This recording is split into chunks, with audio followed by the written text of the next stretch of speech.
Now to that Supreme Court decision that will forever stand as a landmark in Nigerian constitutional law.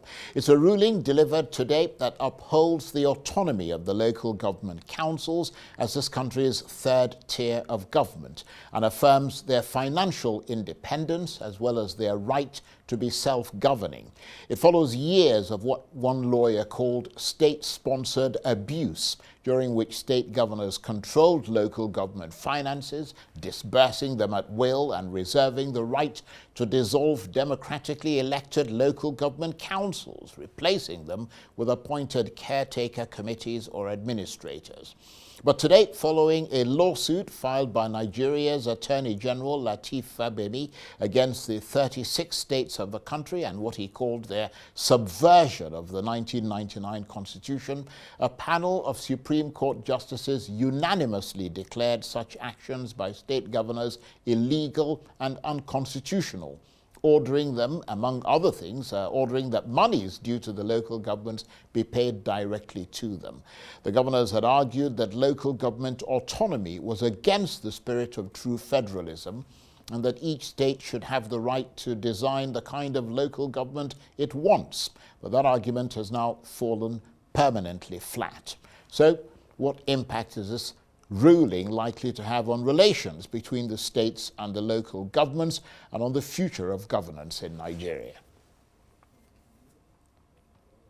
Well, for his reaction to today's Supreme Court ruling, I'm joined now in the studio by the chairman of the Board of Trustees of the Association of Local Governments of Nigeria, Honorable Shaban Ohinoye Shuaibu. Thank you very much indeed for joining us. Thank you. Good evening. So what's your reaction to today's Supreme Court ruling? We are very grateful to Attorney General of the Federation and the President of Federal Republic of Nigeria, and those Nigerians who are appreciating what had happened so far to the local governments. So is this a victorious day for the autonomy of the local governments, or is it a bit unclear still? Not really victorious for now, but it's a starting point. Why isn't it victorious?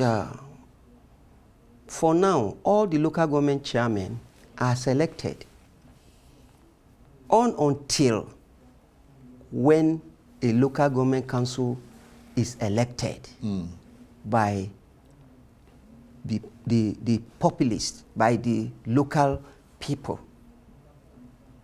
What is happening is the governor selects you, give you ticket, you become the chairman. SEC should be totally eliminated. INEC should take over. So, and you would know, I mean, you were a local government chairman in Kogi State. Yes, sir.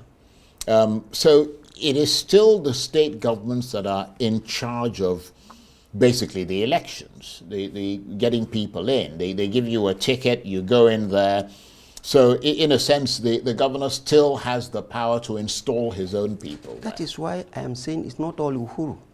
For now, what is on ground is still okay, even if a governor nominates you to be a chairman of a local government, he can still order you to go and withdraw the money and bring before him.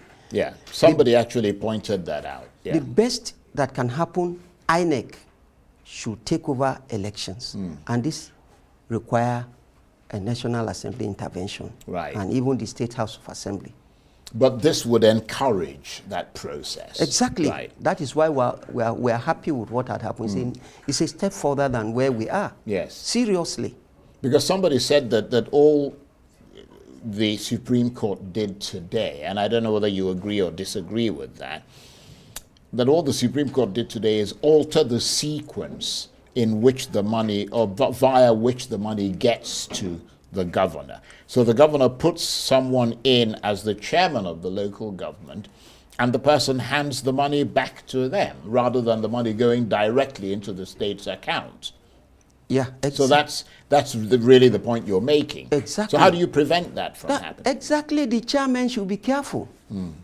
Because there are a lot of implications in whatever you do. And that I am saying directly, what is best is for us to have an INEC election. But if it's not happening, all the chairmen should be at alert. Yeah, but we have seen, I mean, although that's purely,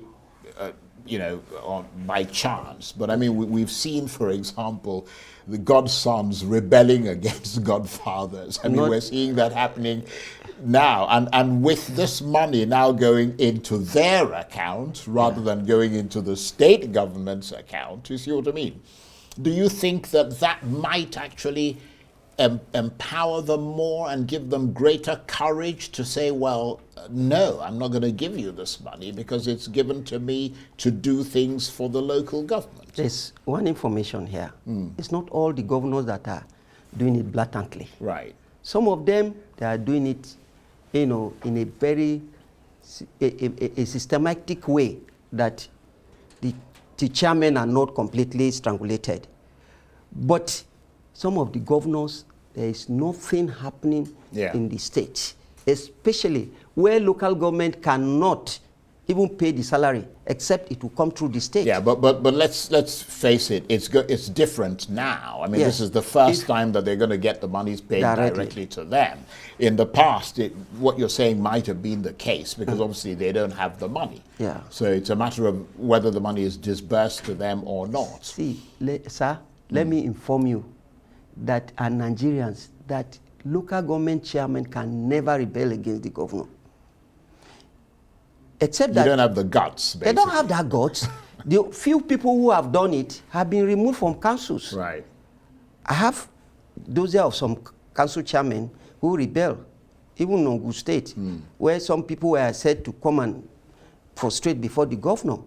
And the man said, it's not a matter of frustration. It's about constitutional provision. But this is your opportunity now, on the back of this, to go to the Attorney General and say, let's take this further. You see what I mean? This is just one step along the way. Or perhaps you could bring a case yourself. Very well, we are rallying around other council chairmen to come together so that we'll move ahead. Yes, that is why I say it's a step further. Yeah. And because we know what we are supposed to do. Sure. And by the special grace of God, after this, we will hear more that will happen. Well, we certainly hope so. But I mean, you mentioned the issue of the absolute power that the governors wield over the local government chairman, and that raises the issue of caretaker committees, which have also been deemed to be unconstitutional. Exactly. So that also takes away the control by state governments in terms of the administration of local government. That's another step forward, isn't it? Exactly. This is, you see, in Section 7, there is no provision. There's no provision where you have caretaker at all. But blatantly, the governors took over and matched the constitutional provision. There's no vacancy. And the earlier, the better. I think this is going to be, we have just said it that correctly, that we are going to start our move, making sure that the right things are done. We are not even going to be part of those who will appreciate any caretaker in any state. And not only that, we encourage all the governors to conduct elections. No vacuum. So what happens in those places now? I mean, with this Supreme Court decision? Yeah, this Supreme Court decision, I think we are going to contact our lawyer to give us the detail. Right.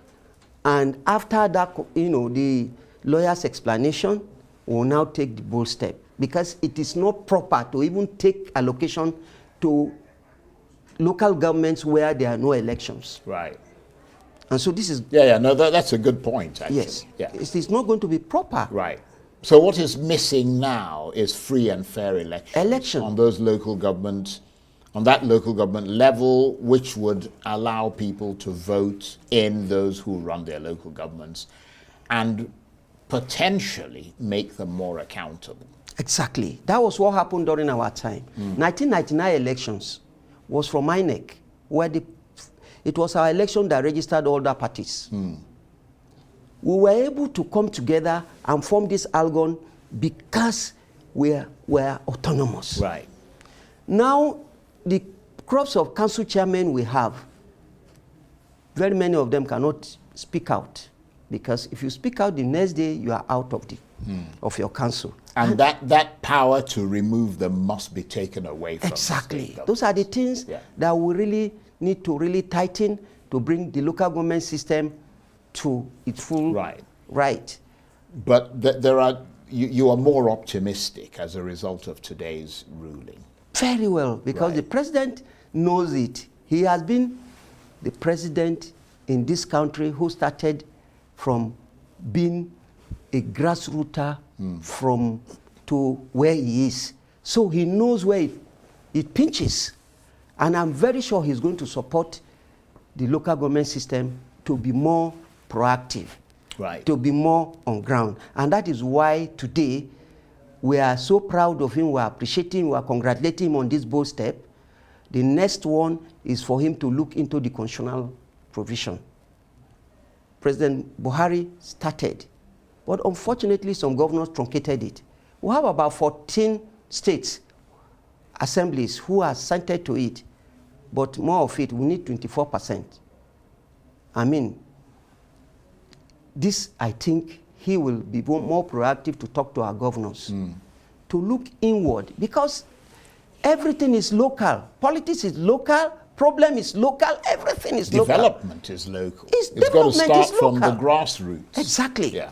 And so if this can be, looking into compassionately, Nigeria will start to grow again. Okay. Well, congratulations on today. Thank you so much. I know much. you were very supportive of the Attorney General and so on to get this action going. Honorable Shaban Ohinoye Shuaibu is the chairman of the Board of Trustees of the Association of Local Governments of Nigeria. Thank you very much indeed. Thank you so much. That's it for this edition of Arise Prime Time. Join us again tomorrow. From me and the entire team here in Abuja, bye-bye and thank you for watching.